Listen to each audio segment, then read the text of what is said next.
दोस्तों नमस्कार। VK knowledge electrical में आप सभी का स्वागत है। दोस्तों इलेक्ट्रिशियन थ्योरी के स्पेशल एमसीक्यूज़ हम लेकर आए हैं जो एनसीएल के लिए बहुत महत्वपूर्ण होने वाले हैं। यदि आप नॉर्दर्न कोलफील्ड का एग्ज़ाम देने जा रहे हैं तो इस वीडियो को ज़रूर देखना, काफ़ी इम्पोर्टेंट क्वेश्चन इसमें है। वहीं ये क्वेश्चन आपको ITI सेकेंड ईयर इलेक्ट्रिशियन के एग्ज़ाम में भी देखने को मिल सकते हैं। यदि आप भी अभी रिसेंटली ITI सेकेंड ईयर के एग्ज़ाम देने वाले हैं तो इन क्वेश्चंस को लास्ट तक ज़रूर देखना। दोस्तों वैसे ये हमारा पेड टेस्ट सीरीज़ है जहां टेस्ट नंबर 54 हमारा हुआ था। इम्पोर्टेंट रहेगा सभी के लिए, इलेक्ट्रिशियन थ्योरी से संबंधित एक क्वेश्चन है, लास्ट तक ज़रूर देखना। क्वेश्चन पसंद आ जाए तो वीडियो को लाइक कर देना, चैनल पर नए हो तो चैनल को सब्सक्राइब ज़रूर कर लेना, अपने फ्रेंड्स को भी आगे शेयर ज़रूर करना। चैनल पर विजिट करके आप और भी इलेक्ट्रिकल से रिलेटेड वीडियो देख सकते हैं। दोस्तों आज की इस वीडियो में 25 क्वेश्चन रहेंगे, हिंदी इंग्लिश दोनों भाषाओं में क्वेश्चन है, इजीली आप इनको समझ सकते हैं। चलिए आज के सवाल नंबर 1 से स्टार्ट करते हैं। नंबर 1 हमारा क्वेश्चन है कि नाभिकीय पावर प्लांट जो होते हैं उनमें कौन सा फ्यूल के रूप में यूज नहीं किया जाता। ध्यान से सुनना दोस्तों, नहीं किया जाता ये पूछा है। देखो यूरेनियम 235, थोरियम 232, प्लूटोनियम 239, इन तीनों का सबसे अधिक उपयोग किया जाता है। रेडियम का यूज नहीं किया जाता। यूरेनियम में 2 क्वालिटी होती है, एक प्राकृतिक रूप से होता है, एक कृत्रिम रूप से होता है। U233 और U235 ये 2 यूरेनियम की क्वालिटी हम सबसे ज़्यादा काम में लेते हैं। अभी हमारे क्वेश्चन का आंसर डी रहेगा कि रेडियम जो है इसका उपयोग नहीं किया जाता। अगला हमारा सवाल है कि मैक्सिमम मांग यानी अधिकतम लोड की डिमांड कितनी थी और अभी रिसेंटली कनेक्टेड फुल लोड कितना था। इन दोनों का जो रेशियो होता है वो क्या कहलाता है, तो इसको हम डिमांड फैक्टर यानी मांग गुणक कहा जाता है। दोस्तों पावर फैक्टर सभी जानते होंगे, वास्तविक शक्ति आभासी शक्ति का है। फॉर्म फैक्टर जो है वो RMS मान और औसत मान का अनुपात है। वहीं हमारा जो भार गुणक है यानी लोड फैक्टर, ये औसत मांग और अधिकतम मांग का अनुपात कहलाता है। चारों परिभाषाओं को याद रखें, बड़ी इंपॉर्टेंट है। अभी हमारे क्वेश्चन का आंसर ए रहेगा, डिमांड फैक्टर कहलाता है।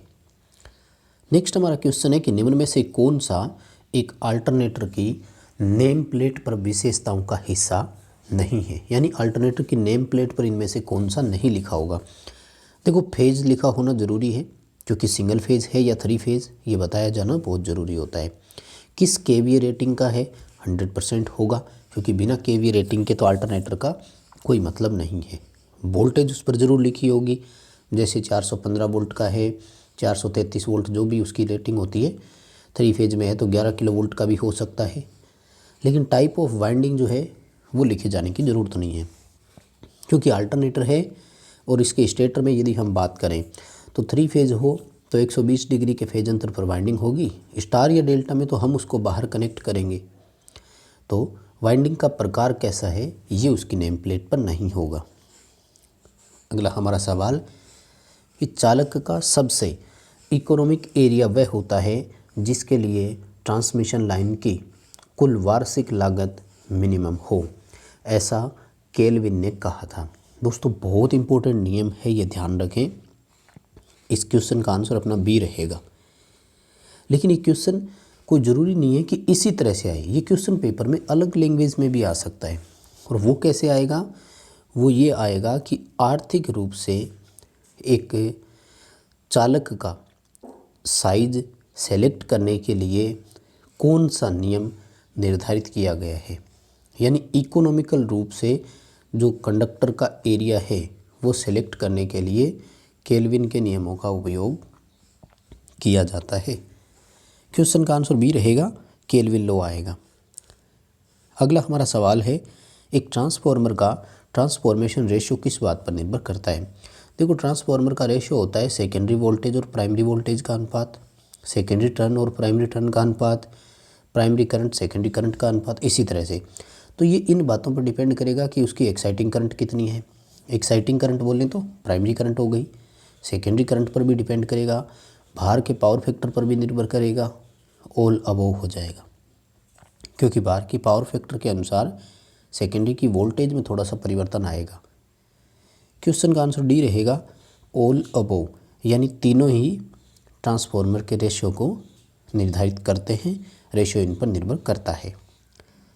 अगला हमारा सवाल है कि पोल और आर्मेचर चालकों की दी गई संख्या के लिए, यानी पोल और आर्मेचर चालकों की संख्या बराबर थी तो लैप वाइंडिंग वेव वाइंडिंग की अपेक्षा कैसी करंट लेकर के जाएगा। दोस्तों हम सब जानते हैं लैप वाइंडिंग जो है वो अधिक धारा के लिए होती है, वेव वाइंडिंग कम धारा के लिए होती है। वेव वाइंडिंग में वोल्टेज अधिक, लैप वाइंडिंग में धारा अधिक होता है। यानी पोल और आर्मेचर चालकों की संख्या बराबर हो तो लैप वाइंडिंग में वेव वाइंडिंग की अपेक्षा अधिक धारा का प्रवाह होगा। क्वेश्चन का आंसर बी रहेगा, मोर करंट आएगा। अगला सवाल है कि निम्न में से कौन सा एक सर्किट ब्रेकर का भाग नहीं है। दोस्तों ये क्वेश्चन आपको इजी लग रहे होंगे, लेकिन आईटीआई की दृष्टि से देखें तो बहुत इंपॉर्टेंट है। और एनसीएल टेक्नीशियन का यदि मैं बात करूं इलेक्ट्रिशियन ट्रेनिंग का, तो आप प्रीवियस पेपर देखिए, इसी लेवल के क्वेश्चन वहाँ मिलेंगे आपको।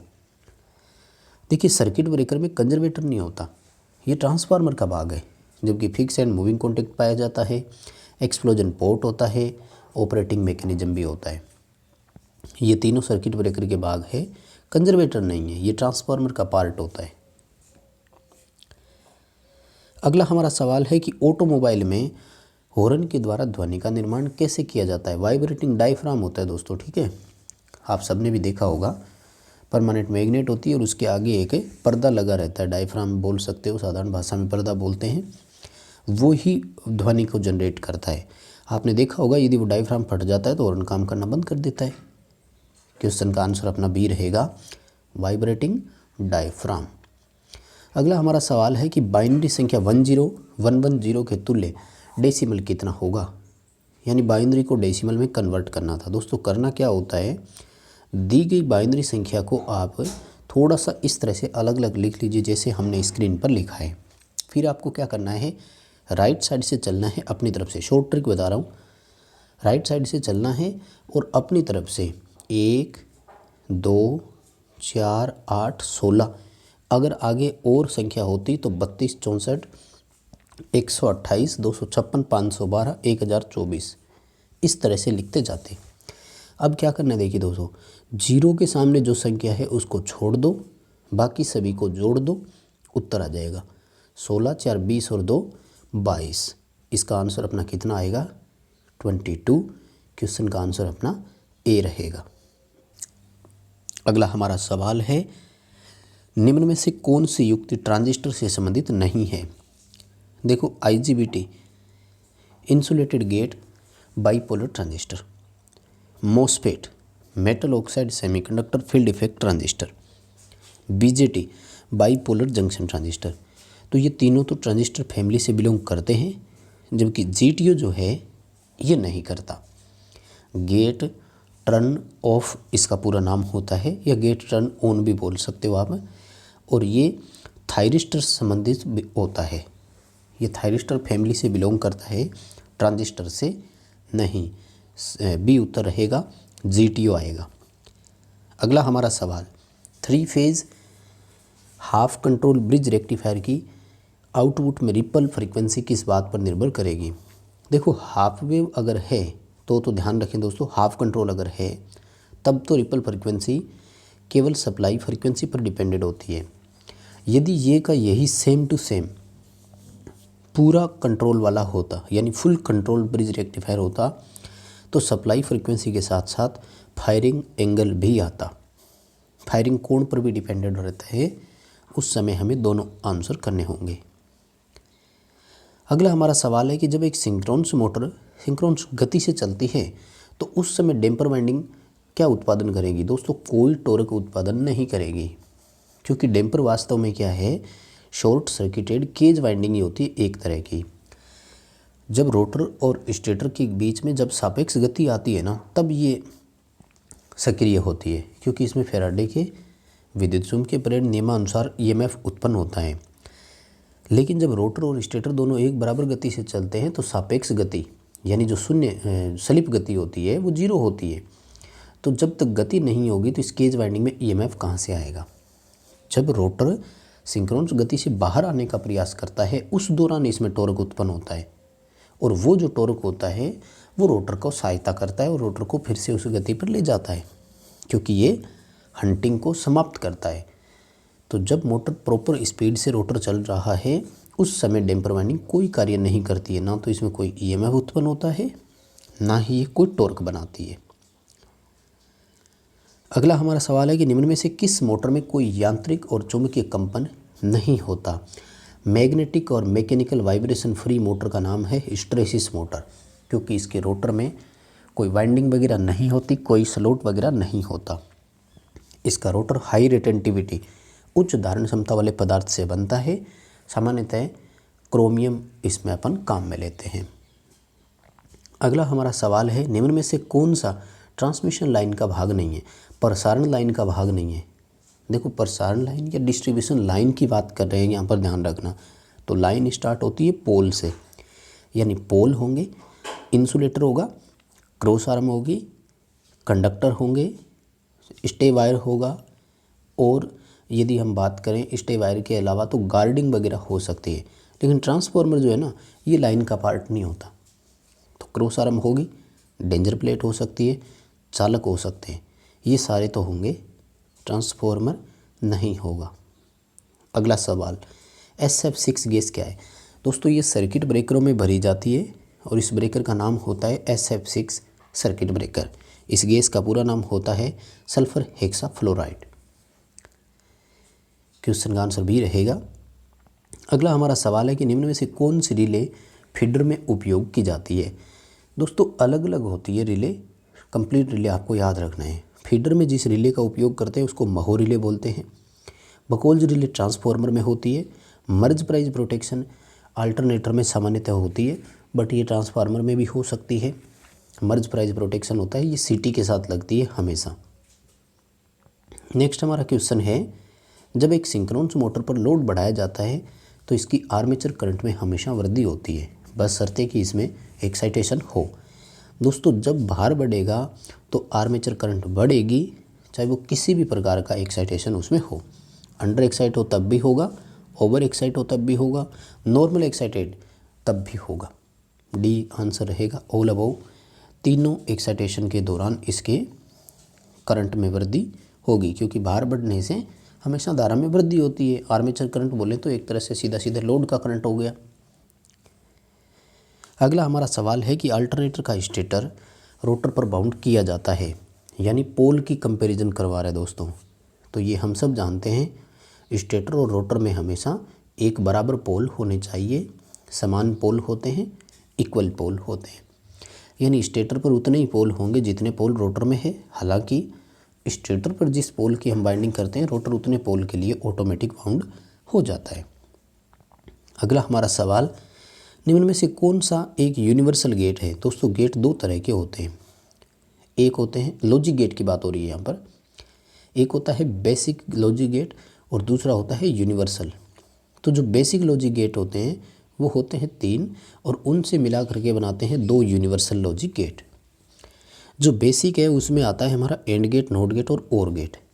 वहीं यूनिवर्सल गेट की बात करें तो नैंड गेट और नोर गेट जो होते हैं वो यूनिवर्सल गेट की श्रेणी में आते हैं। अभी अपना आंसर डी रहेगा, नैंड गेट आएगा। अगला हमारा सवाल, वैद्युतिक मापी यंत्रों की रेंज को हम कैसे बढ़ा सकते हैं? सीटी और पीटी का उपयोग भी कर सकते हैं, शंट और मल्टीप्लायर का उपयोग भी हम कर सकते हैं। हालांकि सीटी पीटी का उपयोग केवल तब कर सकते हैं जब मापी इंडक्शन प्रकार के हो, जबकि शंट और मल्टीप्लायर का उपयोग हम पीएमएमसी, एमआई टाइप या डायनमोमीटर टाइप मीटरों के साथ करते हैं। लेकिन ये चारों मापी की रेंज बढ़ाने के लिए काम में आ सकते हैं। क्वेश्चन का आंसर सी रहेगा, बोथ ए एंड बी। सीटी एम्पीयर मीटर की रेंज बढ़ाने के लिए होती है और शंट एम्पीयर मीटर के लिए लगता है। वहीं पीटी और मल्टीप्लायर जो होते हैं ये वोल्ट मीटर के लिए लगते हैं। अगला हमारा सवाल है कि किसको डिटेक्ट करने के लिए फोटोडायोड का उपयोग करते हैं? दोस्तों, फोटोडायोड विजिबल लाइट और इनविजिबल यानी दृश्य प्रकाश और अदृश्य प्रकाश दोनों को डिटेक्ट वो कर सकता है, ध्यान रखें। यानी लेज़र लाइट टाइप की होती है ना, जिनको हम नहीं देखते लेकिन फोटो डायोड उसको डिटेक्ट कर लेगा, उसका पता लगा लेगा। क्वेश्चन का आंसर ए रहेगा, ए एंड बी दोनों। अगला हमारा सवाल है कि एक अल्टरनेटर के एसी आर्मेचर की वाइंडिंग उसकी फील्ड वाइंडिंग की अपेक्षा किस वोल्टेज पर वर्क करती है। दोस्तों फील्ड वाइंडिंग जो होती है ये केवल और केवल एक्साइटेशन के लिए होती है, और हम सब जानते हैं कि एक्साइटेशन के लिए डीसी देते हैं, जो कि सामान्यतः 110 वोल्ट से लेकर के 220 वोल्ट तक होती है मोस्टली, इससे ऊपर नहीं होती, ठीक है। जबकि एसी वाइंडिंग अगर है, मान लीजिए 3 फेज का अल्टरनेटर है, तो भी कम से कम क्या होगा, 415 वोल्ट तो होगा ना, जबकि सामान्यतः 11 किलो वोल्ट होता है, इसलिए बहुत अधिक वोल्टेज आएगा। यानी जो आर्मेचर है वो फील्ड के कंपैरिजन में मच हायर देन, बहुत अधिक वोल्टेज पर वर्क करता है हमेशा। अगला हमारा सवाल, भारत में उत्पन्न होने वाले वोल्टेज और फ्रीक्वेंसी का मान लगभग कितना है। बहुत सिंपल क्वेश्चन है, आई थिंक सबका सही हुआ है। 11 किलो वोल्ट सामान्यतः जनरेट होते हैं, 50 हर्ट्ज की फ्रीक्वेंसी उसकी रखी जाती है। क्वेश्चन का आंसर भी रहेगा। बहुत सिंपल क्वेश्चन है लेकिन इम्पोर्टेंट भी है, एग्जाम में इस तरह के क्वेश्चन आते हैं। अगला सवाल है कि वैक्यूम क्लीनर में किस प्रकार की मोटर है, तो नो डाउट सबका आंसर सही होगा। इसमें यूनिवर्सल मोटर होती है, हिंदी में इसको अपन सार्वत्रिक मोटर बोलते हैं। क्या विशेषता होती है, ये मोटर एसी और डीसी दोनों सप्लाई पर वर्क कर सकती है। मिक्सर मोटर में भी इसका यूज किया जाता है, मिक्सर ग्राइंडर जो होती है, फूड मिक्सर भी बोल सकते हो इसको। आर्मेचर और फील्ड इसमें 2 वाइंडिंग होती है। अगला हमारा सवाल, फील्ड करंट में के संबंध में जब पावर फैक्टर में परिवर्तन होता है तो उसको क्या कहते हैं। यानी पावर फैक्टर और फील्ड करंट के बीच में एक ग्राफ बनाया गया था, तो इस ग्राफ को हम वी कर्व के नाम से जानते हैं। हिस्टैरिसीस कर्व जो होता है इसको BH वक्र बोलते हैं। सर्किल डायग्राम इंडक्शन मोटर का होता है दोस्तों। एंटी वी कर्व जो होता है ये सिंक्रोनस मोटर का ही होता है। तो इस क्वेश्चन का आंसर अपना बी होगा, एंटी वी कर्व। 2 होते हैं, ध्यान रखिएगा, ठीक है। देखो एक होता है फील्ड करंट और आर्मेचर करंट, तो फील्ड और आर्मेचर करंट के बीच में जो रिलेशन होता है वो कहलाता है वी कर्व, जबकि एंटी वी कर्व जो है वो फील्ड करंट और पावर फैक्टर के बीच होता है, ठीक है। किस तरह से बनता है एक बार मैं आपको दोनों दिखा देता हूँ। फील्ड करंट यहाँ पर कॉमन होती है इसी एक्स पर अपनी, जबकि यहाँ पर अपना आर्मेचर करंट और पावर फैक्टर दोनों होते हैं। देखो जब एक्साइटेशन 0 है ना तो पावर फैक्टर भी नहीं होता। जैसे जैसे एक्साइटेशन बढ़ती जाती है पावर फैक्टर बढ़ता है और इकाई हो जाता है। जैसे ही एक्साइटेशन और बढ़ता है तो पावर फैक्टर फिर घटता है। ये कहलाता है लैगिंग, ये कहलाता है लीडिंग, और ये होता है यूनिटी। तो देखिए ये हो गया ना इन्वर्टेड वी या एंटी वी। अब दूसरा आता है वी कर्व के बारे में। तो जब मोटर अंडर एक्साइट होती है तो आर्मेचर अधिक धारा लेता है, जैसे जैसे एक्साइटेशन बढ़ता जाता है करंट भी घट करके कम होता है, क्योंकि यूनिटी पावर फैक्टर पर मिनिमम करंट आती है। तो ये देखिए मिनिमम हो गया करंट यहाँ से। अब जब एक्साइटेशन और बढ़ता है तो करंट का मान फिर बढ़ने लग जाता है। तो ये देखिए हो गया ना वी की आकृति। तो अभी हमसे ये पूछा गया था कि पावर फैक्टर और फील्ड करंट, तो इसका एंटी वी आएगा, और यदि फील्ड करंट और आर्मेचर करंट होता तब वी आता। हिस्टैरिसीस वक्र जो होता है वो बी और एच के बीच में होता है, यानी चुंबकीय फ्लक्स और आरोपित चुंबकीय बल। चुंबकीय फ्लक्स घनत्व के साथ कि हमने बाहरी बल लगाया तो पदार्थ कितना चुंबकित हुआ, वो हिस्टैरिसीस वक्र कहलाता है, और सर्किल डायग्राम इंडक्शन मोटर के लिए बनता है। बस दोस्तों ये थे आज के 25 क्वेश्चन। वीडियो पसंद आए तो लाइक ज़रूर कर देना, चैनल पर नए हो तो सब्सक्राइब कर लेना।